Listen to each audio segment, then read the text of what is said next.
How to redeem Bloomingdale's gift card online. Hi guys, welcome to our channel. Let's begin. In this video, I will guide you on how you can redeem Bloomingdale's gift card online. For this, open up any web browser. Now head over to bloomingdales.com. Make sure to sign into your account. Now explore the website and find the items you want to purchase. Then add them to your bag. After that, you want to click on this bag icon. Now, on the checkout page, you will have to enter some details. Make sure you enter all the required details. After you've filled up these details, click on the continue option.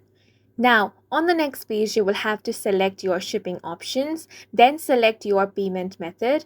Now scroll down and find the apply a gift card or reward option. Here, you want to enter your card number. Now you want to enter your CID. After that, you want to click on the apply gift card option. If the details you've entered is correct, your gift card will be successfully redeemed. Now you can enter all the other details and click on the place order option. And that's it for this video. If you found it helpful, please make sure to hit the like button and subscribe for more videos like this.